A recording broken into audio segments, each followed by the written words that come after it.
Subscribe my channel, The Manhwa Hub, for more manhwa recaps.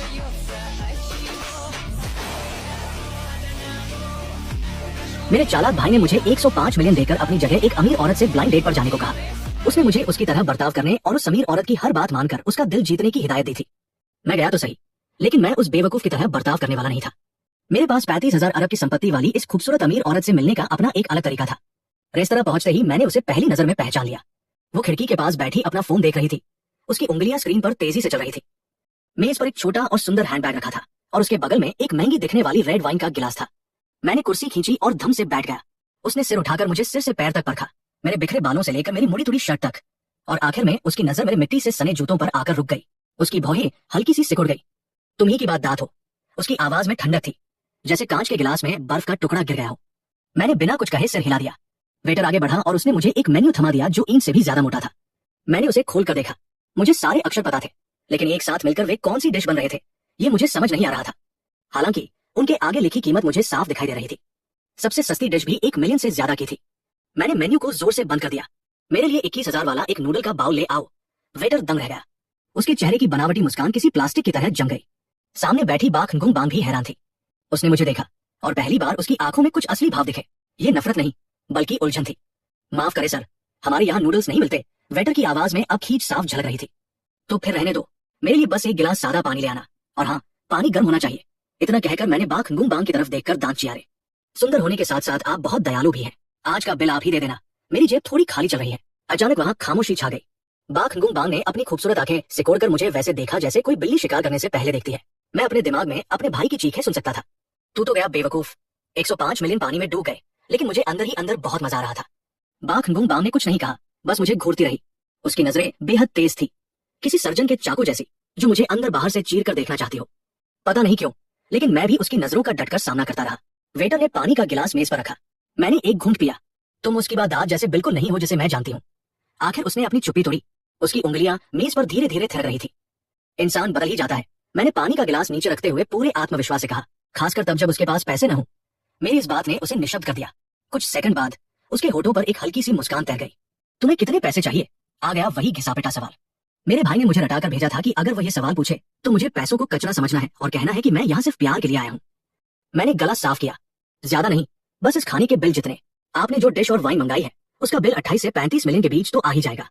मैं आपका एहसानमंद नहीं रहना चाहता। बाख गुंग बांग जोर से हंस पड़ी। तुम बहुत दिलचस्प हो। मैंने ऐसे लोग देखे हैं जो मुझसे पैसे ऐंठना चाहते हैं, और ऐसे भी जो खुद को महान दिखाते हैं, लेकिन तुम्हारी तरह बेशर्म होकर मुफ्त की रोटियां तोड़ने वाला मैंने पहली बार देखा है। मुफ्त का खाना खाने में कोई शर्म नहीं है। मैंने मेज से नैपकिन उठाकर अपना मुंह पोंछते हुए कहा, शर्म की बात तो तब है जब जेब में पैसे न हो और इंसान दिखावा करे। उसने हाथ हिलाकर वेटर को बुलाया। इनके लिए एक टॉमहॉक स्टेक ले आओ, और साथ ही एक डोमेन कांटी वाइन भी खोल देना। इतना कहकर उसने फिर मुझे देखा। आज की दावत मेरी तरफ से, लेकिन मेरा एक सवाल है। मैंने हाथ से इशारा करते हुए कहा, पूछिए, तुम असल में हो कौन? वो थोड़ा आगे की तरफ झुकी और वही मीठी महक फिर से मेरी सांसों में घुल गई। की बात दात तुम्हारी तरह नहीं है, उसमें इतनी हिम्मत नहीं है। मेरी धड़कन एक पल के लिए रुक गई। इतनी जल्दी भंडाफोड़ हो गया, लेकिन मैंने अपने चेहरे पर जरा भी शिकन नहीं आने दी। मैं ही की बात दात हूँ। यकीन न हो तो मेरा आईडी कार्ड देख लीजिए। उसने सिर हिलाया। कोई जरूरत नहीं है। इंसान चाहे कितना भी अच्छा रूप क्यों न धर ले, उसकी आंखें कभी झूठ नहीं बोलती। उसकी आंखों में सिर्फ लालच और चापलूसी थी, और तुम्हारी आंखों में वह जैसे कोई सही शब्द ढूंढ रही थी। जल्दी से खाकर भागने की जल्दी है। मेरी हंसी छूट गई। हंसिए मत, ये कोई अच्छी बात नहीं है। भूख से मेरे पेट में चूहे कूद रहे हैं, तो क्या मैं जल्दी से खाकर निकल नहीं सकता? स्टेक आ गया, हड्डी के साथ एक बहुत बड़ा टुकड़ा। मैंने चाकू कांटा उठाया और बेढंगे तरीके से एक छोटा सा टुकड़ा काटकर मुंह में डाल लिया। स्वाद ठीक ठाक था, बस थोड़ा अजीब लग रहा था। तुम्हें मेरे गुस्सा होने का डर नहीं है? उसने वाइन का गिलास उठाया और उसे धीरे से हिलाया। मुझे गुस्सा दिलाने से तुम्हें कोई फायदा नहीं होगा। आह, मैंने मुंह का गोश्त निगला और एक घूंट पानी पिया। डर तो लगता है, लेकिन भूखे पेट तो नहीं रहा जा सकता। और वैसे भी आप मेरा क्या बिगाड़ लेंगी? गुंडे बुलवाकर मुझे पिटवा देंगी या मुझे इस शहर से ही गायब करवा देंगी? मैंने बहुत गंभीरता से उसकी तरफ देखा और कहा, मिस बाख, हम दोनों समझदार हैं। आपने मेरे भाई को सिर्फ इसलिए चुना क्योंकि वो सीधा साधा है, जिसे आसानी से काबू किया जा सकता है, और वो आपकी कुछ खास जरूरतें पूरी कर सकता है। और मेरे भाई ने भी आपको सिर्फ आपके पैसों के लिए चुना था। हम दोनों ही यहाँ बिकने आए हैं, बस हमारे बिकने का तरीका अलग है। तो फिर ये भोलापन और मासूमियत का नाटक क्यों? मेरी बातें बहुत चुभने वाली और कड़वी थी। मैंने देखा कि उसका चेहरा धीरे धीरे सख्त हो रहा है। तुम्हें पता है तुम क्या कह रहे हो? उसकी आवाज से अब हंसी गायब हो चुकी थी और सिर्फ एक जमा देने वाली ठंडक बची थी। मुझे पता है। मैंने स्टेक काटना जारी रखा और मजे से खाने लगा। मैंने जो कुछ कहा वो सच है, और सच हमेशा कड़वा होता है। क्या तुम मरना चाहते हो? ये शब्द उसने जैसे दांत पीसते हुए कहे। मैंने चाकू कांटा नीचे रखा और मुंह पोंछा। नहीं, मैंने सीधा उसकी आंखों में देखा और एक एक शब्द चबाकर कहा, मैं सिर्फ जीना चाहता हूँ, सिर उठाकर जीना चाहता हूँ। बिना किसी के सामने झुके हम दोनों एक दूसरे को घूरते रहे और हवा में तनाव फैल गया। मुझे लगा कि मेरे 175 मिलियन पूरी तरह से डूब चुके हैं और शायद मुझे अब मार भी खानी पड़े।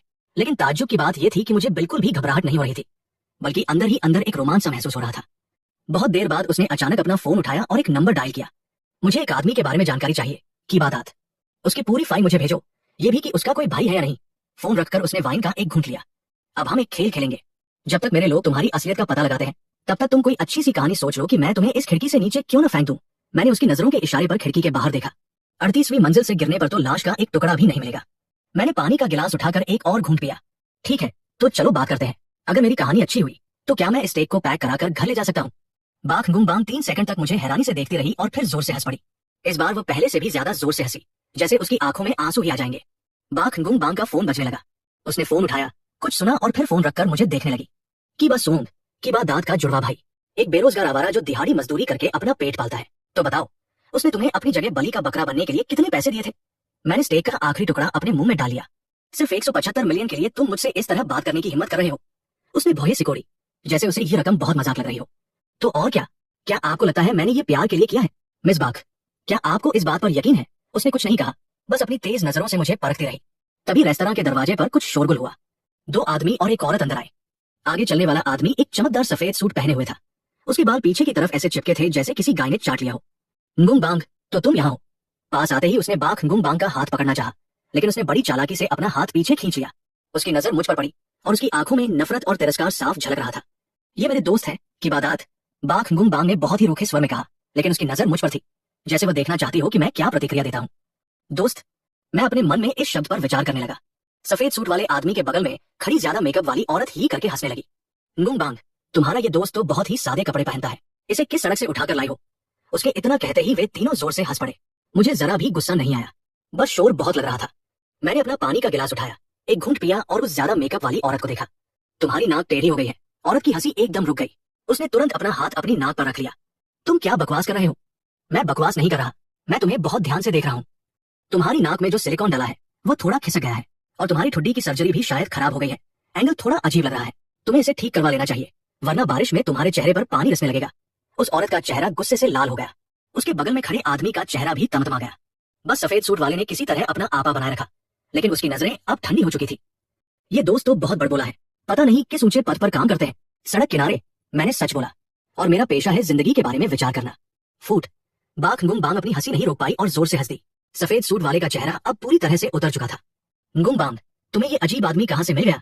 उसकी आवाज में पूछताछ वाला लहजा था। क्या इस तरह का इंसान तुम्हारे साथ बैठकर खाना खाने लायक भी है? बाख गुंगबांग ने अपने वाइन के गिलास को हिलाया और कुछ नहीं कहा। उसने गेंद मेरे पाले में डाल दी थी। मैं अपनी जगह से खड़ा हो गया। मैं उस सफेद सूट वाले से आधा सिर लंबा था। मैंने उसके चिपके हुए बालों को देखकर कहा, तुम्हारे सिर पर एक मक्खी बैठी है। वो थोड़ा चौंक गया। कहाँ है? शायद मुझे गलतफहमी हुई। मैंने वापस बैठकर पानी का गिलास उठाया। हो सकता है तुम्हारा सिर इतना चमक रहा हो कि उसकी रोशनी से मेरी आंखें चुंधिया गई हो। सफेद सूट वाले ने तुरंत अपनी मुट्ठी भींच ली। तुम? वह मेरी तरफ उंगली उठाते हुए गुस्से से हकलाने लगा। चू यंग मास्टर, ऐसे लोगों पर गुस्सा मत कीजिए, दूसरे आदमी ने बीच बचाव करते हुए कहा। उसने मुझे चालाकी भरी नजरों से देखा। भाई, तुम्हें पहले कभी नहीं देखा। तुम कौन सा बड़ा बिजनेस करते हो जो तुम गुंगबांग की नजरों में चढ़ गए तो जरूर कोई मामूली इंसान नहीं होगे। ये बात मुझे नीचा दिखाने के लिए कही गई थी। अगर मैं भी उनकी हाँ में हाँ मिलाकर खुद को बड़ा दिखाने की कोशिश करता तो तुरंत हार जाता। मैंने सिर हिलाया। मैं कोई बड़ा बिजनेस नहीं करता, बस लोगों की छोटी मोटी परेशानियां सुलझाता हूँ और अपनी मेहनत की रोटी खाता हूँ। ओह, कैसी परेशानियां? सफेद सूट वाले चू की दिलचस्पी बढ़ गई।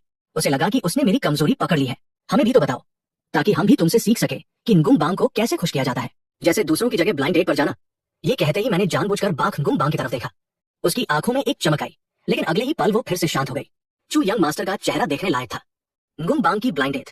आखिरकार बाख गुंगबांग ने चुप्पी तोड़ी। चू खाई, मेरी जिंदगी में दखल देने का हक तुम्हें किसने दिया? उसकी आवाज धीमी थी लेकिन उसमें बहुत ठंडक थी। अगर तुमने ज्यादा खाना खा लिया है और हजम नहीं हो रहा है तो बाहर जाकर थोड़ा दौड़ लगा लो। यहाँ खड़े होकर मेरी आंखों में मत चुभो। चू खाई का चेहरा कभी लाल तो कभी सफेद हो रहा था। उसने मुझे घूर कर देखा, जैसे मुझे कच्चा चबा जाना चाहता हो। ठीक है, बहुत खूब बाख गुंगबांग, तुम बहुत होशियार हो। वो कड़वाहट से बोला और पलट कर चला गया। वे दोनों भी उसके पीछे पीछे चले गए। रेस्तरां में फिर से शांति छा गई। तुम्हारी हिम्मत बहुत बड़ी है। बाख गुंगबांग ने मुझे देखा। पता नहीं वो मेरी तारीफ कर रही थी या मुझ पर ताना मार रही थी। असल में वे लोग बहुत बेवकूफ हैं। तुम्हें उसके बदले का डर नहीं है। चू खाई के परिवार का रियल एस्टेट का बिजनेस है और इस शहर में उनका काफी दबदबा है। डर तो है। मैंने आह भरी। इसलिए मुझे यहाँ से जल्दी निकलना होगा। मिस बाक, क्या स्टेक पैक हो गया? अगर मैं अभी नहीं निकला तो शायद कभी नहीं निकल पाऊंगा। बाक गुंगबांग ने मुझे देखा और अचानक एक ऐसी बात पूछी जिसका इस बातचीत से कोई लेना देना नहीं था। कि बस सोंग, क्या तुम पैसे कमाना चाहते हो? मैंने ईमानदारी से जवाब दिया, हाँ, बिल्कुल, मैं तो सपने में भी यही चाहता हूँ। बहुत खूब। उसने एक बिजनेस कार्ड निकालकर मेज पर रखा। कल सुबह 10 बजे इस पते पर मुझसे मिलना। मैं आज तुम्हारे काम से बहुत खुश हूँ। मेरे पास तुम्हारे लिए एक बहुत ही अच्छा काम है। इतना कहकर वो मुड़ी और चली गई। मैं उस सुनहरे अक्षरों वाले काले बिजनेस कार्ड को देखता रह गया। उस पर सिर्फ एक पता, एक नाम और एक फोन नंबर लिखा था। मैंने कार्ड उठाया और फिर मेज पर रखे उस आधे बचे हुए स्टेक को देखा। वेटर पहले ही एक डिब्बा लेकर आ चुका था। मुझे अचानक लगा कि आज रात का खाना मेरी सोच से कहीं ज्यादा कीमती था। अगले दिन तय समय पर मैं उस जगह पहुंच गया। वो बाक गुंगबांग की कंपनी थी। रिसेप्शन पर बैठी एक खूबसूरत लड़की ने मुझे देखते ही प्रोफेशनल मुस्कान के साथ पूछा कि मुझे किससे मिलना है। मैंने उसे कार्ड दिया। उसने एक नजर देखा और उसकी मुस्कान तुरंत सम्मानजनक हो गई। सर, बाक प्रेसिडेंट आपका इंतजार कर रही है, कृपया मेरे साथ आइए। मैं उसके पीछे पीछे एक बहुत बड़े खुले वर्कस्पेस से होता हुआ आगे बढ़ा। हर कोई अपने काम में मगन था। कीबोर्ड की खटर पटर गूंज रही थी, लेकिन किसी ने सिर उठाकर मेरी तरफ नहीं देखा। बाक गुंगबांग का ऑफिस एकदम आखिर में था। दरवाजा खोलकर मैं अंदर गया। बाक गुंगबांग एक बहुत बड़ी डेस्क के पीछे बैठी थी। वो कुछ फाइलें देख रही थी। मुझे देखते ही उसने सामने वाली कुर्सी की तरफ इशारा किया। बैठ जाओ। मैं बैठ गया और उसके ऑफिस को देखने लगा। यह बहुत बड़ा और खाली खाली सा था। वहां का फर्नीचर काले, सफेद और ग्रे रंग का था, बिल्कुल उसकी पर्सनालिटी की तरह। उसमें कोई गर्माहट नहीं थी। कुछ पियोगे? उसने सिर उठाए बिना ही पूछा। सादा पानी। उसने इंटरकॉम पर किसी को पानी लाने के लिए कहा और फिर अपने हाथ की फाइल नीचे रख दी। कल रात अच्छी नींद आई? ठीक ठाक, बस पैक किया हुआ स्टेक ठंडा हो गया था और माइक्रोवेव में गर्म करने के बाद उसका स्वाद उतना अच्छा नहीं रहा। मेरी बात सुनकर वो हंस पड़ी कि बस सोंग, मैं सीधी बात करती हूँ, मुझे एक बॉयफ्रेंड चाहिए। उसने बॉयफ्रेंड शब्द पर जानबूझकर जोर दिया। मैंने पानी का एक घूंट पिया और कुछ नहीं बोला। उसे अपनी बात पूरी करने दी। तुमने कल देख ही लिया, चूखाई जैसे बहुत से लोग मेरे इर्द गिर्द मंडराते रहते हैं। मेरे परिवार वाले भी मुझ पर दबाव डाल रहे हैं और मेरे लिए बोरिंग ब्लाइंड डेट्स फिक्स कर रहे हैं। मैं इन सब से बहुत परेशान हो चुकी हूँ। इसलिए तुम्हें एक ऐसे इंसान की जरूरत है जो तुम्हें इन सब परेशानियों से बचा सके। मैंने उसकी बात पूरी की। समझदार हो और तुम इस काम के लिए बिल्कुल सही हो। मैं ही क्यों? क्योंकि तुम्हें हिम्मत है। तुम बेशर्म हो और कोई भी काम सीधे तरीके से नहीं करते। और सबसे बड़ी बात, तुम्हारी आंखों में पैसों का लालच नहीं है। मैंने बहुत से आदमी देखे हैं, जब वे मुझे देखते हैं तो उनकी आंखों में सिर्फ पैसा चमकता है, लेकिन जब तुम मुझे देखते हो तो तुम्हारी आंखों में सिर्फ स्टेक होता है। मेरे पास इस बात का कोई जवाब नहीं था। उसने आगे कहा, तुम्हें बस इतना करना है कि जब भी मुझे तुम्हारी जरूरत हो तुम मेरे सामने मौजूद रहो। मेरे बॉयफ्रेंड का नाटक करो और उन सभी आदमियों को भगा दो जो मेरे करीब आने की कोशिश करते हैं। उन्हें अपने तरीके से भगाओ।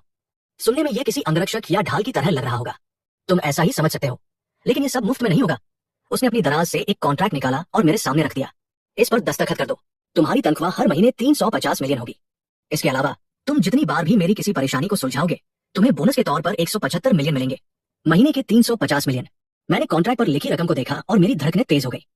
मैं दिन रात खून पसीना एक करके भी महीने का मुश्किल से 17.5 से 21 मिलियन ही कमा पाता था। 350 मिलियन कमाने के लिए मुझे कितनी ईंटें उठानी पड़ेंगी? और आज मेरी तनख्वाह 350 मिलियन प्रति माह तय हो गई थी। एक कार थी, एक कार था। ये दुनिया भी ना, सच में कोई जादू है। कोई और सवाल? हाँ, मैं अपनी जगह से खड़ा हो गया। प्रेसिडेंट बाक, अभी लंच का समय हो गया है। तुम्हारे नए बॉयफ्रेंड के तौर पर क्या मैं तुम्हारे साथ लंच कर सकता हूँ? मैंने अभी तक तुम्हारी कंपनी के कैंटीन का खाना नहीं चखा है। बाक गुंगबांग चौंक गई। शायद उसे उम्मीद नहीं थी कि नौकरी मिलने के बाद मेरी पहली मांग मुफ्त का खाना खाने की होगी। उसने मुझे कुछ सेकंड देखा और फिर लाचारी में सिर हिला दिया। हमारी कंपनी में कोई कैंटीन नहीं है। इसके बाद उसने इंटरकॉम उठाया। थियो लाम, वैन दिन है रेस्टोरेंट से मेरे ऑफिस के लिए लंच के 2 ऑर्डर कर दो। फोन रखकर उसने मुझे देखा। उसकी आंखों में एक तरह की बेपसी थी, जैसे कह रही हो मैं तुमसे हार गई। कि बस सोंग, मुझे थोड़ा थोड़ा पछतावा हो रहा है। मुझे लग रहा है कि मैंने एक बहुत बड़ी मुसीबत मोल ले ली है। मैं मुस्कुराया। प्रेसिडेंट बाक, आप चिंता मत कीजिए, मुझ में अभी भी थोड़ा बहुत पेशेवर उसूल बाकी है। पैसे लेकर काम करना मेरा फर्ज है। आप मुझे खाना खिलाइए, मैं आपकी मक्खियां उड़ाऊंगा। ये एक बराबर का सौदा है। मैं मर्सिडीज जी क्लास चलाकर वापस अपने उस पुराने और जर्जर अपार्टमेंट में पहुंचा। कार बहुत बड़ी थी और मेरी बिल्डिंग का रास्ता बहुत संकरा था। बड़ी मुश्किल से मुझे अपनी कार खड़ी करने के लिए एक जगह मिली। रास्ते भर मोहल्ले के सभी लोगों की हैरान नजरें मुझ पर टिकी हुई थी। मेरा भाई की बादात मेरे घर के दरवाजे पर बैठा था। मुझे देखते ही वो मेरी तरफ ऐसे दौड़ा जैसे मैं कोई भगवान हूं। बस सोंग, कल तू कहा था मैंने तुझे इतने फोन किए लेकिन तूने उठाया नहीं। कहीं तूने काम तो नहीं बिगाड़ दिया? कहीं मिस बाक ने तेरा पैर तो नहीं कटवा दिया? मैंने चाबी निकालकर दरवाजा खोला और उसकी बातों को नजरअंदाज कर दिया। वो मेरे पीछे पीछे अंदर आ गया। अंदर आते ही उसकी नजर सोफे पर पड़े कपड़ों के ढेर पर गई। उन कपड़ों पर ऐसे ऐसे ब्रांड के लोगो थे जिन्हें मैं पहचानता भी नहीं था। उसकी आंखें फटी की फटी रह गई। तुझे ये सब खरीदने के लिए पैसे कहां से मिले? 105 मिलियन तो मैंने तुझे एडवांस में दिए थे ना। 105 मिलियन में इतना सब कैसे आ गया? उसने एक शर्ट उठाकर उसका प्राइस टैग देखा और उसकी सांस अटक गई। एक शर्ट जो करोड़ों की है। उसने मुझे ऐसे देखा जैसे मैं कोई एलियन हूं। बस सोंग, मुझे सच सच बता, कल तूने आखिर किया क्या? कहीं तूने मिस बाक के साथ वो सब तो नहीं कर लिया? क्या ये पैसे उसने तुझे अपना मुंह बंद रखने के लिए दिए हैं? मैं पानी पी रहा था और उसकी बात सुनकर मेरे गले में पानी अटक गया। क्या तेरे दिमाग में कभी कोई सीधी बात नहीं आती? मैं और वो अब साथ हैं। साथ हैं कि बाद दांत का मुंह इतना खुल गया कि उसमें एक पूरा अंडा समा जाए। ये कैसे हो सकता है? क्या तूने उसका काम बिगाड़ नहीं दिया था? तेरे जैसे गरीब भिखारी को उसने कैसे पसंद कर लिया? उसे मेरे जैसे लोग ही पसंद है। क्या इसमें कोई बुराई है? मुझे उसे समझाने में कोई दिलचस्पी नहीं थी। कुल मिलाकर बात यह है कि अब से मैं उसका बॉयफ्रेंड हूँ। तेरा तो काम तमाम हो गया कि बाद दांत जमीन पर धम से बैठ गया। उसकी आंखों में खालीपन था, सब खत्म हो गया। मेरी देवी, मेरी दौलत, सब चला गया। मैंने उसके इस बेवकूफी भरे नाटक को देखकर उसे एक लात मारी। उठ जा, वो सिर्फ एक औरत ही तो है, इतना रोने की क्या जरूरत है? वो सिर्फ एक औरत नहीं है। वो मुझ पर चिल्लाया। वो एक चलता फिरता एटीएम है, हाई सोसाइटी में जाने का एक टिकट है। तुझे क्या समझ आएगा? मुझे सच में कुछ समझ नहीं आ रहा है। मैंने सिर हिलाया। मैंने अपनी जेब से मर्सिडीज की चाबी निकाली और उसके सामने हिलाने लगा। मुझे सिर्फ यही समझ आता है कि बाद दांत की नजरें तुरंत उस चाबी पर चिपक गई। ये मर्सिडीज है। उसकी आवाज कांपने लगी। बाख गुंग बांग ने दी है। उसने कहा कि मुझे आने जाने में आसानी होगी। मैंने चाबी मेज पर फेंक दी। उसे लगा कि मेरे पास जो गाड़ी है वो बहुत खटारा है और उसके रुतबे के हिसाब से ठीक नहीं है। कि बाद दांत रेंगते हुए आगे बढ़ा और कार की चाबी को अपने हाथ में ऐसे उठा लिया जैसे वह कोई पवित्र ग्रंथ हो। उसने उसे पलट पलट कर देखा। ये तो सच में जी क्लास है। हे भगवान! उसने अचानक अपना सिर उठाया। अब मुझे देखने का उसका नजरिया पूरी तरह से बदल चुका था। नफरत की जगह अब उसकी आंखों में सम्मान था, बल्कि एक तरह की भक्ति थी। तू सच में मेरा सगा भाई है। उसने मेरे पैरों को कसकर पकड़ लिया। उसके आंसू और नाक बह रहे थे। मुझे भी सिखा दे, तूने आखिर ये सब किया कैसे? तूने उसे कौन सा जादू टोना कर दिया? मैंने उसे खुद से दूर धकेला। इसमें कोई जादू नहीं है। मैंने बस उसे तेरी असलियत दिखा दी और उसे मैं तुझसे थोड़ा ज्यादा पसंद आ गया। मैं उसके लिए कोई कविताएं नहीं लिख सकता, नहीं कोई रोमांटिक गाने गा सकता हूँ। मैं रोज उसे गुड मॉर्निंग या गुड नाइट का मैसेज भी नहीं भेज सकता। वो उन इंटरनेट से चुराई गई कविताओं पर कैसे मर मिट सकती है? और तेरे बेसुरे गाने सुनकर तो कोई भी भाग जाए। मैंने बड़ी बेदर्दी से उसे सच्चाई बताई कि बादात, तेरी सबसे बड़ी परेशानी ये है कि तू सच्चा नहीं है। तू बाख गुंग बांग से प्यार नहीं करता, तू उसके पैसों से प्यार करता है। तेरे जैसे लोग उसने बहुत देखे हैं। कि बादात चुप हो गया, जैसे मेरी बात उसके दिल पर जा लगी हो। और तेरा क्या? क्या तुझे उसके पैसों से प्यार नहीं है? मैंने बहुत ईमानदारी से जवाब दिया, लेकिन मेरा प्यार खुला है। मैंने उसे साफ साफ बता दिया कि मुझे सिर्फ उसके पैसों से मतलब है, और उसने भी मुझे साफ कह दिया कि उसे बस एक ढाल चाहिए। इसे कहते हैं दोनों की रजामंदी। हर किसी को वो मिल रहा है जो उसे चाहिए।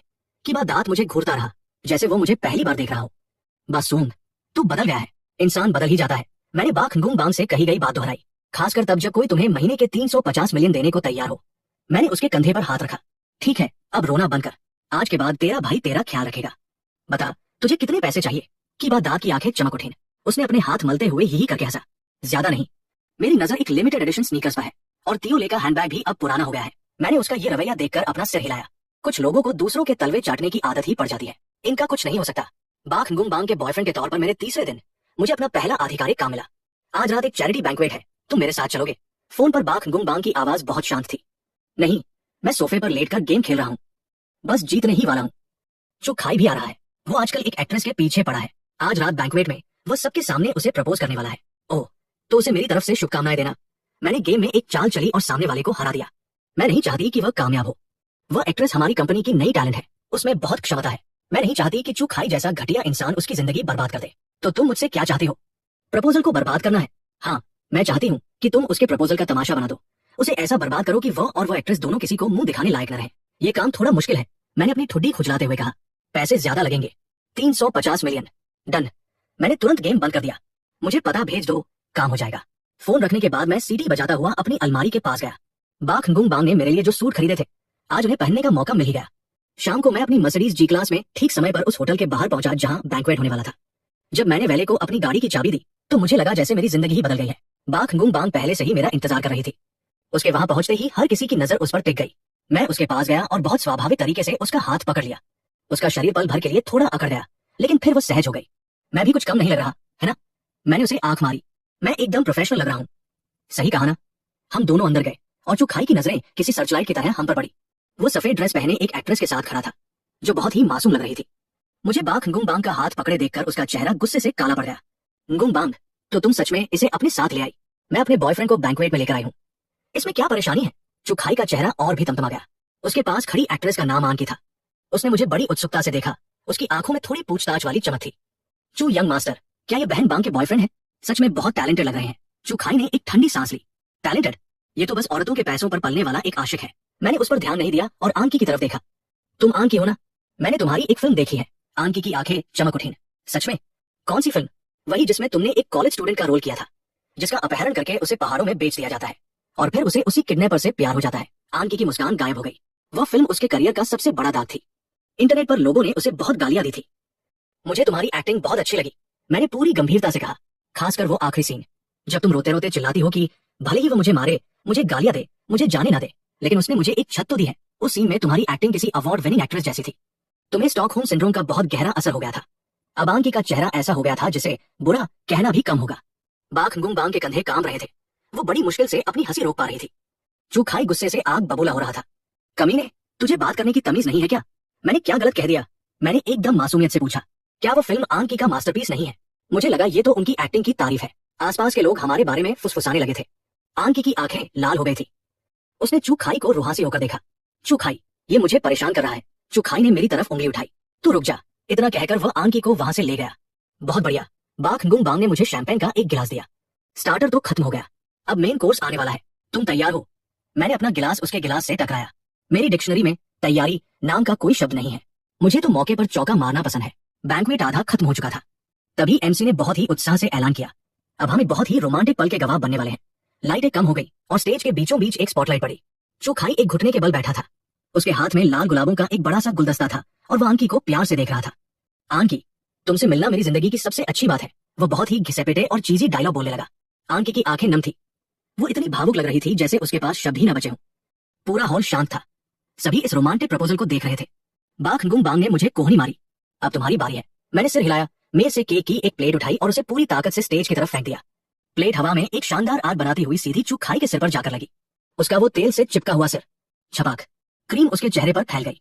पूरे हॉल में सन्नाटा छा गया। सभी लोग हैरान थे। स्पॉटलाइट के नीचे चू खाई के सिर पर भूरे रंग का तिरमिसू केक लगा था। क्रीम पिघलकर उसके चेहरे पर आ रही थी और उसकी नाक पर ऐसे जम गई थी जैसे किसी पक्षी ने बीट कर दी हो। उसके हाथ से गुलाबों का गुलदस्ता गिर गया और प्रपोजल के लिए रखी हीरे की अंगूठी भी एक तरफ लुढ़क गई। ये किसने किया? चू खाई की दहाड़ ने उस सन्नाटे को तोड़ा। मैं धीरे से खड़ा हुआ। मेरे हाथ में अभी भी चम्मच था। माफ करना, मेरा हाथ फिसल गया। मैंने शर्मिंदगी का नाटक करते हुए कहा, यहाँ का फर्श बहुत चिकना है। मेरा हाथ फिसल गया। सबकी नजरें मुझ पर टिक गई। उनमें हैरानी थी, उलझन थी और कुछ लोग मजे भी ले रहे थे। चू खाई ने मुझे देखा और उसकी आंखें गुस्से से लाल हो गई, जैसे कोई पागल सान हो। ये तूने किया? वो पागलों की तरह भीड़ को चीरता हुआ मेरी तरफ लपका। कुछ सिक्योरिटी गार्ड्स ने उसे पकड़ने की कोशिश की। मुझे छोड़ दो, मैं इसे जान से मार दूंगा। चू खाई अभी भी हाथ पैर मार रहा था। आंकी को भी अब समझ आ गया था कि क्या हुआ है। वो अपनी ड्रेस उठाकर मेरी तरफ दौड़ी और मेरी नाक पर उंगली रखकर चिल्लाई, तूने ये जानबूझकर किया है। तूने चू खाई के प्रपोजल को क्यों बर्बाद किया? मैंने जानबूझकर नहीं किया।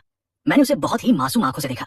मुझे बस चू यंग मास्टर के इस तरह अपने घुटने के बल बैठने का तरीका देखकर अपनी बिल्डिंग के नीचे रहने वाले उस मोची अंकल वोंग की याद आ गई। मैं उन्हें देखने में इतना खो गया कि मेरे हाथ से प्लेट फिसल गई। ये सुनकर आसपास खड़े लोग जोर जोर से हंसने लगे। वे चू खाई को देखकर फुसफुसाने लगे, जिसके सिर पर अभी भी केक लगा था। आंकी का चेहरा गुस्से से लाल था और उसकी आंखों में आंसू थे। तू बहुत ही बेशर्म इंसान है। अरे मोहतरमा, आप कुछ भी खा सकती हैं लेकिन कुछ भी बोल नहीं सकती। मैंने गंभीरता से कहा, मैं तो बस एक काम इंसान हूँ जो यहाँ से गुजर रहा था। अगर आपको किसी को दोष देना ही है तो इस प्रपोजल को दीजिए जो इतना भावुक था कि मैं खुद को रोक नहीं पाया, या फिर इस होटल की प्लेटों की क्वालिटी को दोष दीजिए। होटल का मैनेजर पसीने से लथपथ दौड़ता हुआ आया। चू यंग मास्टर की यंग मास्टर, कृपया शांत हो जाइए। बात से मसला हल करते हैं। कौन सी बात? चू खाई ने मैनेजर को धक्का दिया। आज मैं इसे जिंदा नहीं छोड़ूंगा। बाख गुंग बांग आ गया। उसने चू खाई को ठंडी नजरों से देखा। चू खाई, तुम्हारा ये तमाशा खत्म हुआ या नहीं? गुंग बांग, तुम अभी भी इसे बचाना चाहती हो? चू खाई को यकीन नहीं हो रहा था। इसने ये सब किया और तुम फिर भी इसके साथ हो। इसने तुम्हें ऐसा कौन सा जादू कर दिया है? वो मेरा बॉयफ्रेंड है। बाख गुंग बांग की आवाज में किसी भी शक की कोई गुंजाइश नहीं थी। तुम मेरे सामने मेरे बॉयफ्रेंड को मारने की बात कर रहे हो। क्या तुम्हें लगता है मैं चुपचाप खड़ी होंगी? वो कुछ पल रुकी और उसकी नजर पूरे हॉल पर पड़ी। आज जो भी हुआ वो एक हादसा था। अगर किसी ने भी इस बात को बाहर ले जाने की कोशिश की तो मैं बाख गुंग बांग उसे छोड़ूंगी नहीं। उसकी आवाज बहुत तेज नहीं थी, लेकिन उसमें ऐसा रुतबा था कि कोई उसे नजरअंदाज नहीं कर सकता था। हॉल में जो लोग हंस रहे थे वे एकदम चुप हो गए। चू खाई ने बाख गुंग बांग को देखा और फिर मुझे देखा। उसका चेहरा ऐसा लग रहा था जैसे उसने कोई मक्खी निगल ली हो। बाख गुंग बांग के रहते हुए वह आज मुझे हाथ भी नहीं लगा सकता था। उसने दांत पीसते हुए कहा, मैं तुम्हें देख लूंगा। इतना कहकर उसने अपने सिर से केक पोंछा और रोती हुई आंकी को खींचते हुए वहां से चला गया। उसने पीछे मुड़कर भी नहीं देखा। एक शानदार प्रपोजल एक बहुत ही भद्दे मजाक में बदल गया था। अब बैंक्वेट तो आगे नहीं बढ़ सकता था। मेहमान भी एक एक करके जाने लगे। जाते वक्त वे मुझे देखना नहीं भूलते थे। उनकी आंखों में कई तरह के सवाल थे। मैं बाख गुंग बांग के साथ होटल से बाहर आया। कार में बैठते ही बाख गुंग बांग ने मुझे 350 मिलियन का चेक दिया। आज का तुम्हारा काम मेरी उम्मीद से कहीं ज्यादा अच्छा था। मैंने चेक लिया और सीटी बजाई। सच कहूं तो चू यंग मास्टर ने भी पूरा साथ दिया। उनका सिर किसी टारगेट बोर्ड जैसा लग रहा था। प्लेट लगने की आवाज बहुत ही सुकून देने वाली थी। बाख गुंग बांग ने कार स्टार्ट की। वह मुस्कुराई नहीं, बस सामने देखते हुए बोली कि बस सूंग। आज तुमने चू खाई से बहुत पक्की दुश्मनी मोल ले ली है। वो तुम्हें छोड़ेगा नहीं, मुझे पता है, लेकिन इससे क्या फर्क पड़ता है, अब तुम जो मेरे साथ हो। मैंने बड़े बेपरवाह अंदाज में कहा। बाघ गुंग बांग ने मेरी तरफ देखा। क्या तुम्हें मुझ पर इतना भरोसा है? अगर तुम पर भरोसा नहीं करूंगा तो किस पर करूंगा? मैंने चेक को अपनी जेब में रखा। अब हम दोनों एक ही कश्ती में सवार हैं। अगर मैं डूबा तो तुम भी डूबोगी। बाघ गुंग बांग चुप रही। कार बहुत तेज चल रही थी। खिड़की के बाहर रात का नजारा तेजी से पीछे छूट रहा था। बहुत देर बाद मैंने उसे धीरे से बड़बड़ाते सुना कि बस सूंघ, तुम सच में पागल हो। मैं मुस्कुराया। तारीफ के लिए शुक्रिया। चू खाई के प्रपोजल को बर्बाद करने के बाद मैंने कुछ दिन बहुत शांति से बिताए। मैं अपनी जी क्लास लेकर सब्जी खरीदने जाता और घर पर गेम खेलता। मेरी जिंदगी किसी राजा से कम नहीं थी। की दाद कई बार मुझसे मिलने आया। हर बार वह मेरी चापलूसी करता और बातों बातों में मुझसे कहता कि मैं उसे भी बड़ी पार्टियों में ले जाऊं। वो मुझसे कुछ पैसे भी ऐंठना चाहता था, लेकिन मैं हर बार उसे भगा देता। आज जब मैं मोहल्ले में ओंग चोंग के साथ चेस खेल रहा था, तभी बाघ गुंग बांग का फोन आया। तुरंत मेरे घर आ जाओ। उसकी आवाज रोज से ज्यादा परेशान लग रही थी। बहुत बड़ी मुसीबत हो गई है, मेरे घर वाले आ गए हैं। मैंने फोन रखा, ओंग चोंग को अलविदा कहा और अपनी जी क्लास लेकर बाघ गुंग बांग के घर की तरफ निकल पड़ा। वो एक आलीशान विला में रहती थी। वहां की सिक्योरिटी किसी मिलिट्री बेस जैसी थी। जब मैंने बाघ गुंग बांग का नाम लिया, तभी उन्होंने मुझे अंदर जाने दिया। उसका विला बहुत बड़ा था। वहां एक बगीचा और एक स्विमिंग पूल भी था। जब मैं अंदर गया तो लिविंग रूम में काफी लोग बैठे थे। एक अधेड़ उम्र का आदमी जो बहुत ही रौबदार लग रहा था, वो शायद बाघ गुंग बांग का पिता था। एक अधेड़ उम्र की औरत जो बहुत सजी धजी थी और बार बार आहे भर रही थी, शायद वह उसकी माँ थी। उनके पास एक 27 से 28 साल का नौजवान बैठा था। उसने बहुत महंगे कपड़े पहने थे, लेकिन उसकी आंखों में चालाकी भरी हुई थी। बाघ गुंग बांग सोफे पर बैठी थी। उसका चेहरा उतरा हुआ था। मुझे अंदर आते देख सबकी नजरें मुझ पर टिक गई। तो यही है वो तुम्हारा बॉयफ्रेंड जिसके बारे में तुम बात कर रही थी? उस अधेड़ उम्र के आदमी ने कहा।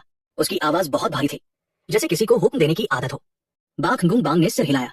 मॉम, डैड, भैया, ये की बात सोंग है, मेरा बॉयफ्रेंड। मैंने उन सबको देखकर मुस्कुराते हुए कहा, नमस्ते अंकल, नमस्ते आंटी और नमस्ते भैया। किसी ने मेरी बात का जवाब नहीं दिया। उसकी माँ मुझे सिर से पैर तक ऐसे घूर रही थी जैसे एक्सरे कर रही हो। बेटा, तुम्हारे परिवार वाले क्या करते हैं? मेरे माता पिता आम मजदूर हैं और अब रिटायर हो चुके हैं। ओह, उसने मुंह बनाते हुए कहा। उसकी आवाज में निराशा साफ झलक रही थी। तो आजकल तुम कहाँ काम कर रहे हो? मैं अभी बेरोजगार हूँ। मेरी ये बात सुनते ही लिविंग रूम का माहौल और भी ठंडा हो गया। उसके भाई ने ताना मारते हुए कहा, एक बेरोजगार आवारा। गुंग बांग, क्या तुम हमसे मजाक कर रही हो? तुम्हें बॉयफ्रेंड के लिए यही मिला था? बाघ दोंग, अपनी जुबान संभाल कर बात करो। क्या मैंने कुछ गलत कहा? बाघ दोंग ने अपने हाथ फैलाए। एक गरीब भिखारी, कोई नौकरी नहीं। तुम्हें क्या लगता है ये तुम्हारे पीछे क्यों है? क्या तुम्हें खुद नहीं पता? तुमने बाघ परिवार की नाक कटवा दी है। तुम्हें मेरी जिंदगी में दखल देने की कोई जरूरत नहीं है। ऐसा लग रहा था कि दोनों भाई बहन आपस में लड़ने वाले हैं। तभी उनके पिता ने अपनी चुप्पी तोड़ी। तुम दोनों चुप हो जाओ। उन्होंने मेज पर जोर से हाथ मारा। लिविंग रूम में एकदम सन्नाटा छा गया। उन्होंने मुझे अपनी चील जैसी आंखों से देखा कि बस सोंग है ना। मुझे कोई परवाह नहीं कि तुम कौन हो, और नहीं मुझे इस बात से कोई फर्क पड़ता है कि तुमने मेरी बेटी के करीब आने के लिए कौन सी चाल चली। मैं तुम्हें एक विकल्प देता हूँ। उन्होंने अपनी जेब से एक चेकबुक निकाली, उस पर कुछ लिखा और उसे मेज पर फेंक दिया। ये 3 अरब का चेक है, इसे लो और यहाँ से चले जाओ। मेरी बेटी की जिंदगी में दोबारा अपनी शक्ल मत दिखाना। ये जानी पहचानी कहानी फिर से मेरे सामने थी। सच कहूं तो मेज पर पड़े उस चेक को देखकर मेरा भी मन ललचा गया था। मैंने अपनी पूरी जिंदगी में इतने पैसे नहीं देखे थे। बाघ गुंग बांग की आंखें बहुत कुछ कह रही थी। उनमें बेचैनी थी, घबराहट थी और एक ऐसा भाव था जिसे मैं समझ नहीं पाया। कमरे में मौजूद हर कोई मुझे देख रहा था और मेरे फैसले का इंतजार कर रहा था। मैंने वह चेक उठाया और उन सबके सामने उसे 2 टुकड़ों में फाड़ दिया। अंकल, शायद आपको कोई गलतफहमी हुई है। मैं बाघ गुंग बांग के साथ पैसों के लिए नहीं हूँ। बाघ दोंग ऐसे हंसा जैसे उसने कोई बहुत बड़ा चुटकुला सुन लिया हो। पैसों के लिए नहीं तो फिर किस लिए? क्या उसकी सूरत के लिए? मुझसे मजाक मत करो। मैंने तुम्हारे जैसे बहुत देखे हैं। हाँ बिल्कुल, मैंने सिर हिलाया। मैं मानता हूँ कि मैं उसके साथ सिर्फ उसी के लिए हूँ। मैंने बाघ गुंग बांग की तरफ देखा और मेरी आंखों में अचानक बहुत प्यार उभर आया। मैं उससे प्यार करता हूँ, उसकी अच्छाई से, उसकी हिम्मत से, उसकी हर चीज से। मेरे लिए वो अनमोल है। 3 अरब तो क्या, 30 अरब या 300 अरब में भी मैं उसका सौदा नहीं कर सकता। मैंने बहुत ही सच्चे और भावुक लहजे में कहा, यहाँ तक कि मुझे खुद भी अपनी बात पर यकीन होने लगा था। लिविंग रूम में फिर से सन्नाटा छा गया। बाघ गुंग बांग के माता पिता और उसका भाई मुझे ऐसे देख रहे थे जैसे मैं कोई पागल हूँ। सिर्फ बाघ गुंग बांग का सिर नीचे झुका हुआ था। मैं उसका चेहरा नहीं देख पा रहा था, लेकिन मैंने देखा कि उसके कंधे हल्के हल्के कांप रहे हैं। मुझे पता था कि वो अपनी हंसी रोकने की कोशिश कर रही है। पागल है, ये बिल्कुल पागल है। उसकी माँ खुद से बड़बड़ा रही थी। उसके पिता का चेहरा गुस्से से काला पड़ चुका था। तो तुम पैसों के लिए नहीं हो? वे गुस्से से हंसे। मैं भी देखता हूँ कि तुम ये नाटक कब तक कर सकते हो। आज से मैं गुंग बांग के सभी क्रेडिट कार्ड ब्लॉक कर रहा हूँ। मैंने कंपनी में भी बोल दिया है कि उसके सारे शेयर और डिविडेंड फ्रीज कर दिए जाए। उसे एक पैसा नहीं मिलेगा। मैं देखना चाहता हूँ कि जब बाघ गुंग बांग के पास कुछ नहीं होगा, तब भी तुम्हारा ये सच्चा प्यार कायम रहता है या नहीं। उसकी माँ भी उनके पीछे पीछे जाने लगी, लेकिन जाने से पहले उसने मुझे गुस्से से देखा। बाघ दोंग ने मेरे कंधे थपथपाए और धीरे से बोला, लड़के, तुम्हारी हिम्मत की दाद देनी पड़ेगी, लेकिन मेरी मानो तो अभी भी वक्त है। पीछे हट जाओ, वरना पता भी नहीं चलेगा कि तुम्हारे साथ क्या हुआ। इतना कहकर वह भी चला गया। मैं सोफे पर धम से बैठ गया और एक लंबी सांस ली। काम हो गया। कैसा लगा? क्या मेरी एक्टिंग को ऑस्कर मिलना चाहिए? बाक हुंगुम बांग ने अपना सिर उठाया। उसकी आंखें थोड़ी लाल थी, लेकिन उसके होठों पर मुस्कान थी। कि बस सोंग, तुमने मेरे लिए एक और बड़ी मुसीबत खड़ी कर दी। मैंने कंधे उचकाए। ये मुसीबत तुमने खुद ही मोल ली है। अब बताओ, आगे क्या करना है? क्या सच में तुम्हारे पास एक पैसा भी नहीं बचा? लगभग। उसने सिर हिलाया, लेकिन वो बहुत शांत लग रही थी। लेकिन मैं भूखी नहीं मरूंगी। उसने अपना हाथ मेरी तरफ बढ़ाया। चलो, प्रेसिडेंट बाक अब कंगाल हो चुकी है। अब मेरा खर्च उठाने की जिम्मेदारी तुम्हारी है। चलो सड़क किनारे ढाबे पर खाते हैं। मैं थोड़ा झिझका, फिर मैंने उसका हाथ थाम लिया। उसके हाथ बहुत गर्म थे।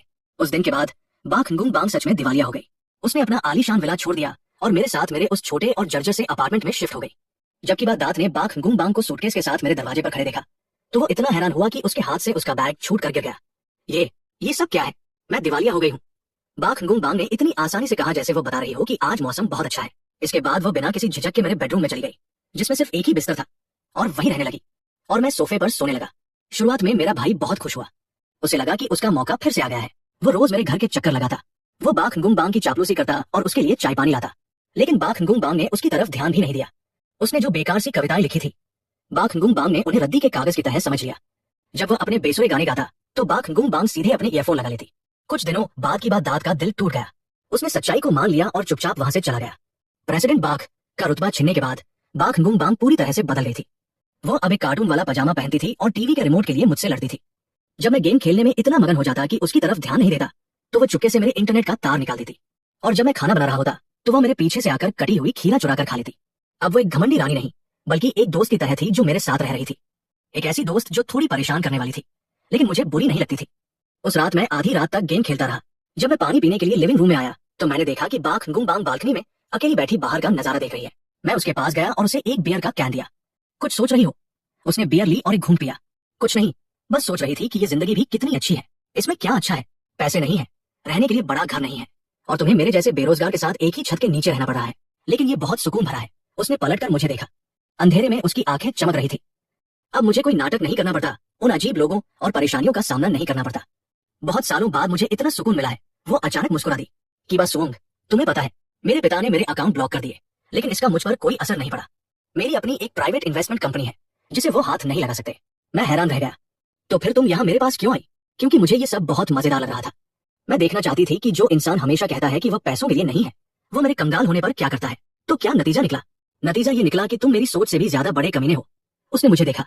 लेकिन तुम मेरी उम्मीद से कहीं ज्यादा भरोसेमंद भी हो। मैंने कुछ नहीं कहा, बस बियर का कैन खोला और एक घूंट पिया। रात की हवा थोड़ी ठंडी थी। वो बहुत अच्छी लग रही थी। कि बस होंग, उसने अचानक मेरा नाम पुकारा। हाँ, चलो हम सच में एक हो जाएं। मेरे मुंह से बियर बाहर निकल गई। मैं खांसने लगा। मेरा चेहरा लाल हो गया था। तुमने क्या कहा? मुझे लगा मैंने गलत सुना है। मैंने कहा, चलो हम एक हो जाते हैं। उसने मुझे देखा। उसकी आंखें बहुत गंभीर थी। कोई नाटक नहीं, कोई सौदा नहीं। तुम सच में मेरे बॉयफ्रेंड बन जाओ। मैं उसे देखता रहा। मेरा दिमाग पूरी तरह से सुन्न हो गया था। मैं मानता हूं कि वो बहुत खूबसूरत है। इतने दिन साथ रहने के बाद मेरे मन में भी उसके लिए कुछ भावनाएं पैदा हो गई थी, लेकिन बस थोड़ी सी। हम दोनों अलग अलग दुनिया के इंसान थे। वो आसमान की परी थी और मैं जमीन की धूल।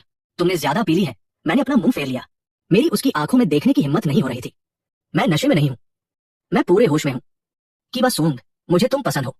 तुम्हारी सच्चाई पसंद है। तुम्हारा वो बेपरवाह अंदाज पसंद है, और लोगों से बात करने का तुम्हारा वो बेबाक तरीका भी। तुम्हारे साथ रहकर मुझे लगता है कि मैं कोई जिंदा इंसान हूं, पैसे कमाने की कोई मशीन नहीं। उसकी बातें मेरे दिल में किसी पत्थर की तरह लगी, जिसने मेरे शांत मन में एक हलचल सी मचा दी। मैं मानता हूं कि मेरा दिल धड़कने लगा था, लेकिन मेरे दिमाग ने कहा कि ऐसा नहीं हो सकता। हमारे बीच का वो सौदा और वो बात की मुझसे सच्चा प्यार मत करना अभी भी मेरे दिमाग में गूंज रही थी। मैंने खुद को शांत करने के लिए एक गहरी सांस ली। हम दोनों एक दूसरे के लिए सही नहीं है। क्यों सही नहीं है? किसी भी लिहाज से नहीं। तुम अमीर हो और मैं एक गरीब इंसान। तुम अपने रास्ते और मैं अपने रास्ते। हम दोनों की दुनिया अलग है। पैसा कोई मायने नहीं रखता, पैसा नहीं, लेकिन आत्मसम्मान तो मायने रखता है। मैंने उसकी तरफ देखा। मैं सच कह रहा हूं, मैं पैसों के लिए तुम्हारा बॉयफ्रेंड होने का नाटक कर सकता हूं, लेकिन मैं पैसों के लिए तुम्हारा असली बॉयफ्रेंड नहीं बन सकता। अगर मैंने ऐसा किया तो मैं खुद अपनी नजरों में गिर जाऊंगा। बाक हुंगुम बांग चुप रही। उसकी आंखों में निराशा की एक झलक दिखाई दी, लेकिन तुरंत ही उसने सब समझ लिया। मैं समझ गई। मुझे माफ कर दो, मैंने जल्दबाजी कर दी। इतना कहकर वो मुड़ी और अपने कमरे में चली गई। मैं बालकनी में अकेला बैठा अपनी बची हुई बियर पीता रहा। मुझे अंदर से बहुत खालीपन महसूस हो रहा था। अगली सुबह बाक हुंगुम बांग बहुत जल्दी उठ गई। जब मैं सोफे से उठा तो वो पूरी तरह से तैयार थी। वो फिर से वही पुरानी प्रेसिडेंट बाक लग रही थी। मुझे कंपनी वापस जाना होगा। मेरे पिता हार मान चुके हैं। इतने दिन मुझे यहाँ रहने देने के लिए शुक्रिया। उसकी आवाज में वही पुरानी दूरी और औपचारिकता थी जो शुरुआत में थी। मैंने जवाब दिया, लेकिन मुझे अंदर ही अंदर थोड़ा बुरा लग रहा था। दरवाजे तक पहुंचकर वह रुक गई। कि बस सोंग, हमारा सौदा अभी भी कायम है। अगर मुझे कोई परेशानी हुई तो मैं तुम्हें बुलाऊंगी। तुम्हारी फीस वही रहेगी।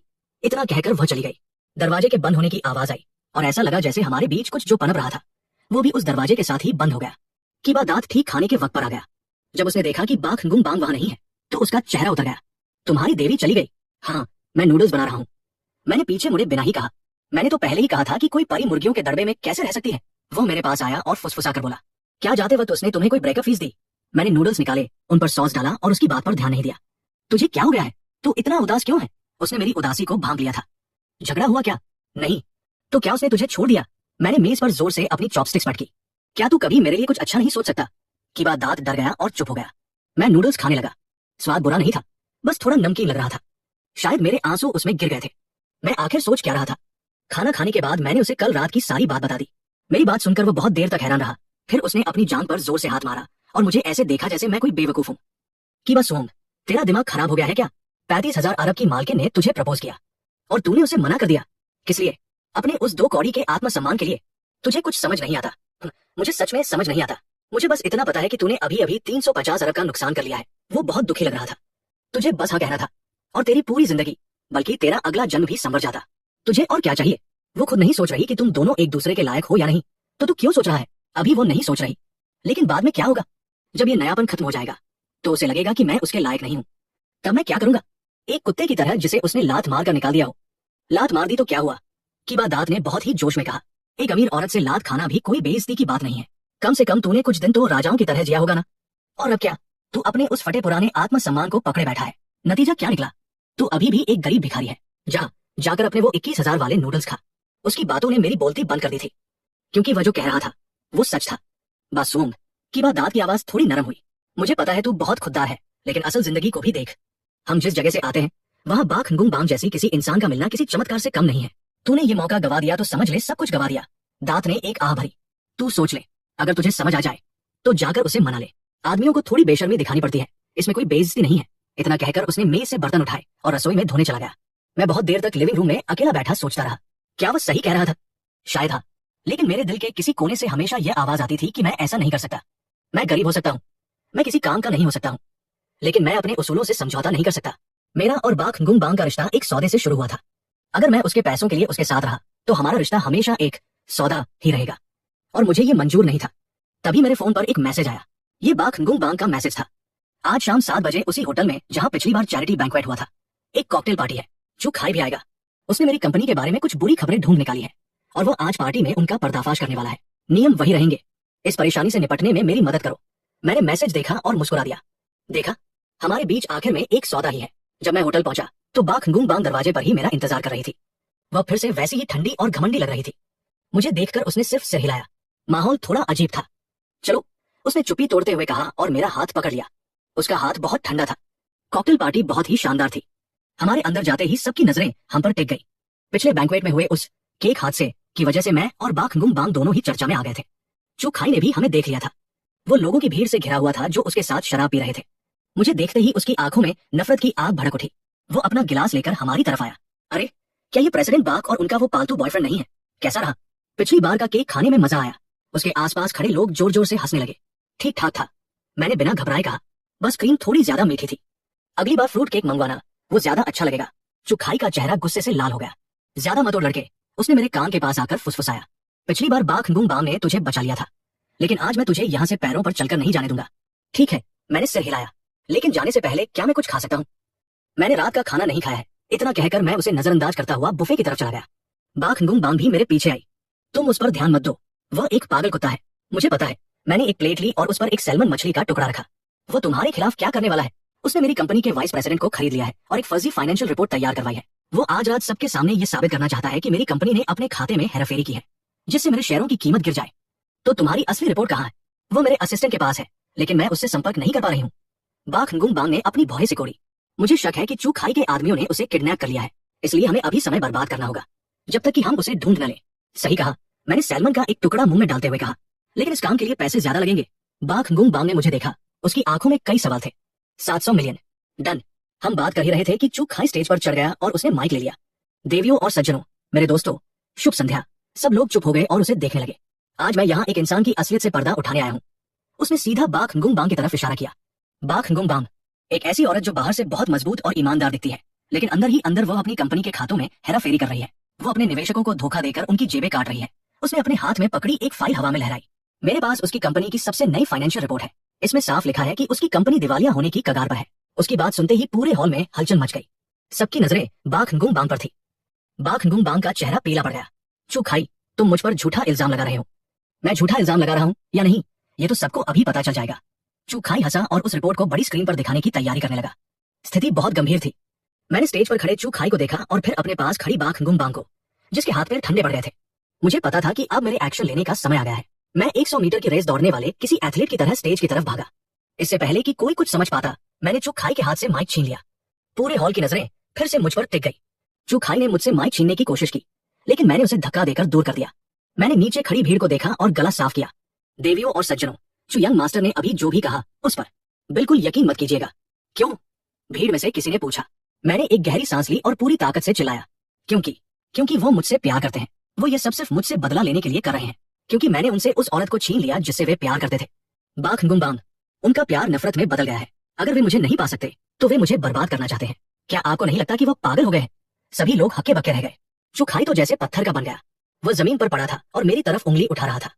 उसका मुंह खुला का खुला रह गया था, लेकिन उसके मुंह से एक शब्द नहीं निकल रहा था। मैंने उसकी तरफ ऐसे देखा जैसे मुझे उस पर बहुत तरस आ रहा हो। चू खाई, मैंने बहुत ही दुख भरे स्वर में कहा, मुझे पता है कि तुम मुझसे प्यार करते हो, लेकिन प्यार के मामले में जोर जबरदस्ती नहीं की जा सकती। मेरे पास अब गुम बांग है, हम दोनों एक नहीं हो सकते। तुम मुझे भूल जाओ। इतना कहकर मैंने उसे आंख भी मारी। चू खाई की आंखें बाहर आ गई और वो वहीं बेहोश होकर गिर पड़ा। चू खाई को उसके आदमी उठाकर ले गए। बिजनेस की एक सोची समझी चाल को मैंने बहुत ही मजाकिया तरीके से नाकाम कर दिया था। अब यह कॉकटेल पार्टी भी आगे नहीं चल सकती थी। बा खंगुम बांग मुझे खींचते हुए वहां से ले गई, जबकि लोग हमें ऐसे देख रहे थे जैसे उनका जबड़ा ही जमीन पर गिर गया हो। कार में बैठते ही वो स्टीयरिंग व्हील पर सिर रखकर जोर जोर से हंसने लगी। कीबा सोंग, तुम सच में एक जीनियस हो। वो हंसते हंसते लोटपोट हो रही थी। उसकी आंखों से आंसू आ गए थे। तुम्हारे दिमाग में ऐसा खतरनाक आइडिया आया कहां से? इसे कहते हैं उसी के जाल में उसी को फंसाना।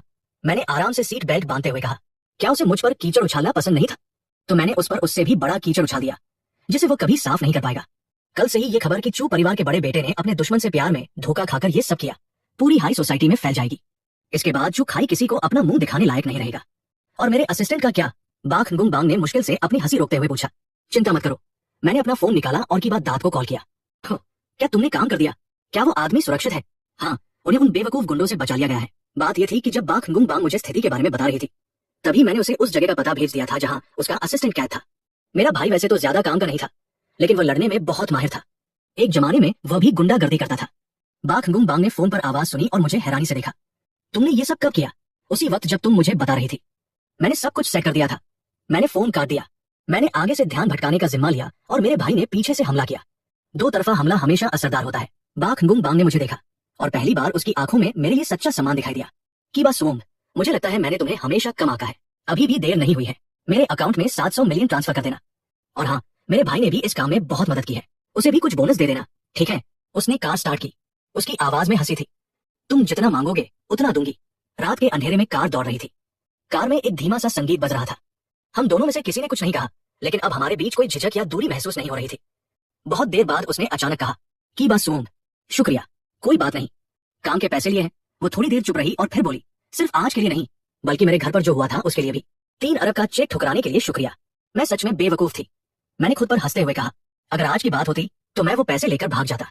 तुम ऐसा नहीं करते। उसने बहुत ही विश्वास के साथ कहा, तुम ऐसे इंसान नहीं हो। मैंने अपनी आंखें बंद कर ली और खिड़की के बाहर चमकती लाइटों को महसूस करने लगा। क्या मैं ऐसा इंसान नहीं हूं? सच कहूं तो मुझे खुद भी नहीं पता। अगले दिन मैं हाई सोसाइटी में एक किंवदंती बन चुका था। सबको पता था कि बा खंगुम बांग के पास कीबा सोंग नाम का एक आदमी है। कोई नहीं जानता था कि वो कहां से आया है, लेकिन उसका तरीका बहुत अलग है। उसने सिर्फ अपनी बातों से चू परिवार के बड़े बेटे को बेहोश कर दिया था। कुछ लोगों ने कहा कि मैं बा खंगुम बांग का पाला हुआ आशिक हूं। कुछ ने कहा कि मैं उसका कोई सीक्रेट हथियार हूं। और कुछ लोगों ने तो यहां तक कह दिया कि मैं किसी बहुत अमीर घराने का वारिस हूं जो आम जिंदगी का अनुभव लेने आया है। ये अफवाहें और भी अजीब होती जा रही थी। मेरे भाई कीबा दाद को भी असिस्टेंट को बचाने के लिए बा खंगुम बांग से 350 मिलियन का इनाम मिला। अब वो मुझे ऐसे देखता था जैसे मैं कोई भगवान हूं। तू अब के परिवार का नाम रोशन कर रहा है। वो पैसे हाथ में लिए खुशी से पागल हो रहा था। अब से मैं तेरे ही साथ काम करूंगा। मैंने उस पर ध्यान नहीं दिया क्योंकि मैं फोन सुनने में व्यस्त था। मेरा फोन बज कर फटने वाला था। मुझे ऐसे ऐसे नंबरों से कॉल आ रहे थे जिन्हें मैं जानता भी नहीं था, लेकिन वे सभी बहुत अमीर लोग थे। हेलो, क्या आप कीबा सोंग बोल रहे हैं? मैं दाई तुओंग ग्रुप के प्रेसिडेंट ली बोल रहा हूँ। मुझे आपसे एक काम करवाना है। पैसों की कोई चिंता नहीं है। हेलो मिस्टर की, मैं मिसेस वोंग बोल रही हूँ। मुझे शक है कि मेरे पति का बाहर किसी के साथ चक्कर चल रहा है। मैं चाहती हूँ कि आप मेरी मदद करें और उन्हें रंगे हाथों पकड़वाएं। तब मुझे समझ में आया कि उस रात के बाद से मैं सिर्फ मशहूर ही नहीं हुआ, बल्कि मेरी तो लॉटरी लग गई थी। मैंने अनजाने में ही एक बिल्कुल नया काम शुरू कर दिया था। प्रोफेशनल ट्रबल शूटर, अमीर लोगों की उन परेशानियों को सुलझाना जो वे खुद सामने आकर नहीं सुलझा सकते। मैंने फोन पर आ रहे कॉल्स को देखा और फिर अपने बैंक अकाउंट को, जिसमें बाखंगुंग बांग ने 700 मिलियन ट्रांसफर किए थे। मुझे लगा कि अब मेरा वह पुराना और खस्ताहाल अपार्टमेंट मेरे रुतबे के हिसाब से ठीक नहीं है। मैंने एक अच्छा सा ऑफिस किराए पर लिया। जगह बहुत बड़ी नहीं थी, लेकिन लोकेशन बहुत शानदार थी। मैंने एक कंपनी भी रजिस्टर करवा ली। उसका नाम बहुत ही सीधा साधा रखा, new consultancy the trouble destroyer. उद्घाटन के दिन सिर्फ हम दोनों भाई थे। मैं कंपनी का सीईओ और मुख्य ट्रबल शूटर था। मेरा भाई कीबादात कंपनी का सिक्योरिटी हेड और ड्राइवर था। बाखंगुंग बांग ने फूलों का एक गुलदस्ता भेजा। उस पर लिखा था, उद्घाटन की शुभकामनाएं, खूब तरक्की करो, तुम्हारे पहले ग्राहक की तरफ से प्यार। भाई, क्या हमारी कंपनी चल पाएगी? कीबादात खाली ऑफिस को देखकर थोड़ा घबरा रहा था। चिंता मत कर, मैं अपनी नई बॉस वाली कुर्सी पर पैर रखकर बैठा था। हम हाई ग्राहकों के साथ काम करेंगे। अगर काम नहीं मिला तो कोई बात नहीं, लेकिन अगर एक काम मिल गया तो 3 साल तक बैठकर खाएंगे। मेरी बात पूरी भी नहीं हुई थी कि ऑफिस का दरवाजा खुला। एक बहुत ही सजी धजी महिला, जिसने बहुत सारे गहने पहने हुए थे, मटकती हुई अंदर आई। क्या यही द ट्रबल डिस्ट्रॉयर? मैंने और कीबादात ने एक दूसरे को देखा। हम दोनों की आंखों में खुशी चमक रही थी। हमारा पहला काम आ गया था। मैंने उन्हें बैठने का इशारा किया। जी हाँ, बताइए आपकी क्या परेशानी है? बैठते ही वो महिला रो रो कर अपनी कहानी सुनाने लगी। मेरे पति ने बाहर एक औरत रखी हुई है। वो चुड़ैल अभी 20 साल की भी नहीं है, एक कॉलेज स्टूडेंट है। उसने मेरे पति पर ऐसा जादू कर दिया है कि वह घर ही नहीं आते और मुझसे तलाक मांग रहे हैं। तो आप हमसे क्या चाहती हैं? मैं चाहती हूँ कि आप उस चुड़ैल को ऐसा बदनाम करें कि वो खुद मेरे पति को छोड़ दे। ये तो बहुत आसान है। मैंने सिर हिलाया। लेकिन हम परेशानी के हिसाब से फीस लेते हैं। आपका मामला पारिवारिक विवाद का है। हमारी शुरुआती फीस 1 अरब 50 मिलियन है। पैसों की कोई दिक्कत नहीं है, बस काम हो जाना चाहिए। उसने तुरंत 700 मिलियन एडवांस दे दिए। उस महिला के जाने के बाद कीबादात खुशी से अपने हाथ मलने लगा। भाई, 1 अरब 50 मिलियन, हम तो अमीर हो गए। शांत रह। मैंने उसकी पीठ थपथ पाई। ये तो बस शुरुआत है। जा, उस कॉलेज स्टूडेंट के बारे में सारी जानकारी निकाल कर ला। कीबादात अब बहुत अच्छी तरह से काम करने लगा था। आधे दिन में ही वो सारी जानकारी ले आया। उस लड़की का नाम ले था। वो फिल्म अकादमी में पढ़ती थी और सच में बहुत खूबसूरत थी। उसे सोशल मीडिया पर अपनी सेल्फी और महंगे ब्रांड्स के कपड़े बैग की तस्वीरें पोस्ट करने का शौक था। वो खुद को किसी अमीर घराने की लड़की दिखाने की कोशिश करती थी। तू क्या करने वाला है? क्या तू उसके कॉलेज जाकर तमाशा करेगा? ये तो बहुत ही घटिया तरीका है। मैंने सिर हिलाया। इस तरह की लालची लड़कियों से निपटने के लिए उसी की भाषा में जवाब देना पड़ता है। मैंने कीबादात से सोशल मीडिया पर एक नया अकाउंट बनाने को कहा। प्रोफाइल पिक्चर में मैंने इंटरनेट से निकाली गई एक हैंडसम और मस्कुलर लड़के की फोटो लगा दी। मैंने खुद को एक ऐसा अमीर लड़का बताया जो अभी अभी विदेश से लौटा है और उसके परिवार की सोने की खदानें हैं। उसके बाद मैंने ले की हर पोस्ट को लाइक करना शुरू कर दिया। मेरे कमेंट्स भी बहुत दिखावे वाले होते थे। तुम बहुत खूबसूरत हो। क्या तुम कोई परी हो? मैंने पिछले महीने ऐसा ही एक बैग अपनी नौकरानी को दिया था, लेकिन उसे पसंद नहीं आया। तुम्हारे अपार्टमेंट की सिक्योरिटी बहुत खराब है। क्या मैं तुम्हें शहर के बीचों बीच एक विला गिफ्ट कर दूं? बस हमारी दोस्ती के नाम पर। शुरुआत में ले ने बहुत भाव खाया और कोई जवाब नहीं दिया, लेकिन मेरी पैसों की बारिश के आगे वो कब तक टिक पाती? मैंने कीबादात से उसकी लाइव स्ट्रीम में जाकर करोड़ों के गिफ्ट भेजने को कहा। इसके बाद ले का रवैया तुरंत बदल गया और उसने खुद मुझे मैसेज करना शुरू कर दिया। उसकी बातों में साफ इशारा होता था। मैंने कुछ दिन उसे नजरअंदाज किया और फिर उसे मिलने के लिए एक 5 स्टार होटल की कॉफी शॉप में बुलाया। जाहिर है मैं वहां नहीं जाने वाला था। मैंने एक एक्टर को किराए पर लिया। वो 60 साल का एक बूढ़ा आदमी था, जिसके बाल उड़ चुके थे, पेट निकला हुआ था और चेहरे पर बहुत तेल था। मैंने उसे किराए पर लाया गया एक महंगा सूट पहनाया, एक नकली सोने की घड़ी बनाई और उसे उस यंग मास्टर वाले फोन के साथ वहां भेज दिया। मैं और कीबादात कुछ ही दूरी पर एक दूसरी टेबल पर बैठ गए, तमाशा देखने के लिए। ले एक बहुत ही बोल्ड ड्रेस पहनी थी, अच्छा मेकअप किया था और वह ठीक समय पर वहां पहुंच गई। जब उसने देखा कि वह तेल से सना हुआ बूढ़ा आदमी उसे देखकर मुस्कुरा रहा है और हाथ हिला रहा है, तो उसके चेहरे के भाव देखने लायक थे। क्या आप लोग गाँव थेन हैं? ले की आवाज कांप रही थी। हाँ मेरी जान, वो बूढ़ा आदमी अपनी पीली दांत दिखाते हुए हंसा। मैं तुम्हारा गाँव थेन हूँ। क्या मैं फोटो से ज्यादा मर्दाना नहीं लग रहा? ले का चेहरा पीला पड़ गया। उसने उस बूढ़े के हाथ में चमकती सोने की घड़ी को देखा और फिर पास ही रखे उस बड़े से ब्रांडेड बैग को। उसका चेहरा ऐसा बन गया जैसे उसे 10 दिन से कब्ज हो। क्या हुआ मेरी जान, तुमने मुझे पहचाना नहीं? ये कहते हुए उस बूढ़े ने उसका हाथ पकड़ने की कोशिश की। ले ने अपना हाथ ऐसे पीछे खींचा जैसे उसे करंट लग गया हो। मुझे मत छुओ, वो चिल्लाई। धोखेबाज, तुमने तो कहा था कि तुम एक अमीर जवान लड़के हो। तुम्हारी ये हालत कैसे है? मैं एक अमीर घराने से ही हूँ। उस बूढ़े ने बहुत मासूमियत से कहा। मेरे पिता को मुआवजे में बहुत सारे घर मिले थे। मेरी जान, तुम मेरे साथ रहो, मैं तुम्हें दुनिया की हर खुशी दूंगा। इधर आओ, ये बैग मैंने तुम्हारे लिए ही लिया है, एकदम नया मॉडल है। उसने वो बैग उसकी तरफ बढ़ाया। ले ने उस बैग को देखा और फिर उस बूढ़े को। उसे लगा जैसे उसकी दुनिया ही उजड़ गई हो। अगर वह सच में इस बूढ़े के साथ रहने लगी तो उसे रोज इस भयानक चेहरे को देखना पड़ेगा। वो फूट फूट कर रोने लगी और बिना पीछे देखे वहां से भाग गई। मैं और कीबादात ये सब देखकर हक्के बक्के रह गए थे। तेरी ये चाल तो बहुत खतरनाक थी। कीबादात ने मुझे थम्स अप दिखाया। इसे कहते हैं सही जगह पर वार करना। मैंने कॉफी का एक घूंट पिया। उसे प्यार तो चाहिए नहीं था, उसे सिर्फ पैसे चाहिए थे। मैंने उसे बस ये दिखा दिया कि पैसों के पीछे कितनी भयानक सच्चाई छुपी हो सकती है। उसी रात उस महिला का फोन आ गया। उसकी आवाज में खुशी साफ झलक रही थी।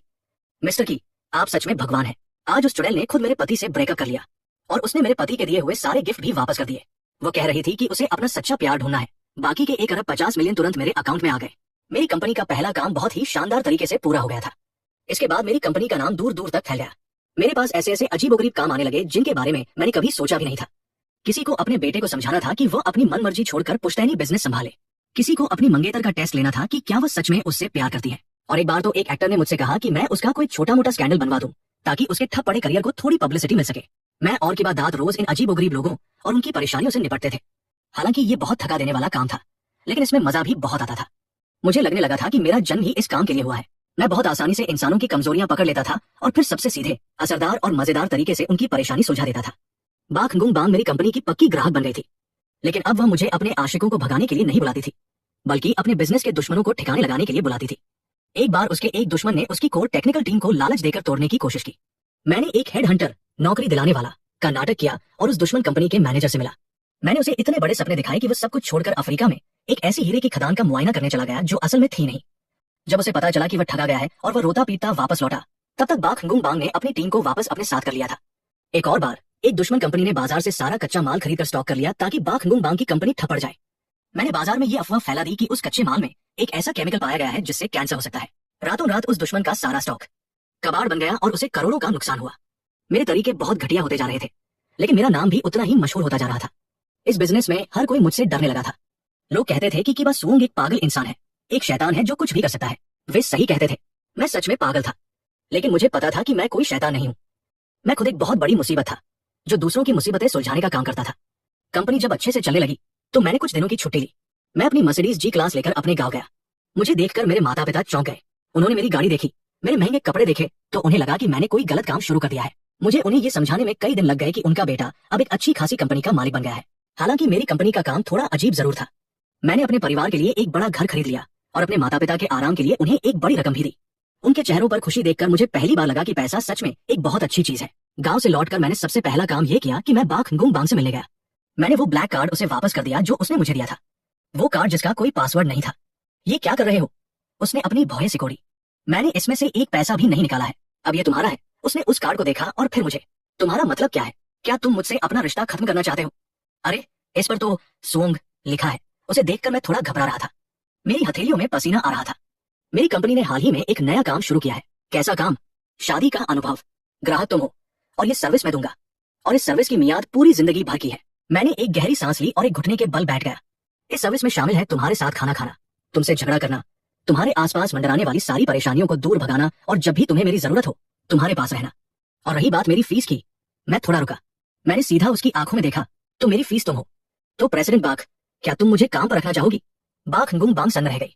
उसकी आंखों में हैरानी थी, भावुकता थी और एक जानी पहचानी मुस्कान भी थी जिसे वो रोकने की कोशिश कर रही थी और जिसे मैं बहुत अच्छी तरह से पहचानता था।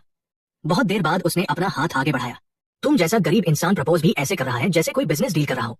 मैंने उसे अंगूठी पहनाई। वो न ज्यादा बड़ी थी न ज्यादा छोटी, बस बिल्कुल फिट थी। इसके बाद मैंने और बाख गुंग बांग ने शादी कर ली। शादी बहुत ही सादगी से हुई, जिसमें सिर्फ कुछ करीबी लोग ही शामिल हुए। मेरा भाई की बात दांत मेरा बेस्ट मैन बना और वो रो रो कर मुझसे भी ज्यादा भावुक हो रहा था। चूक खाई शादी में नहीं आया। सुना है कि उस एक तरफा प्यार वाली घटना के बाद से उसे लोगों का सामना करने में डर लगने लगा था।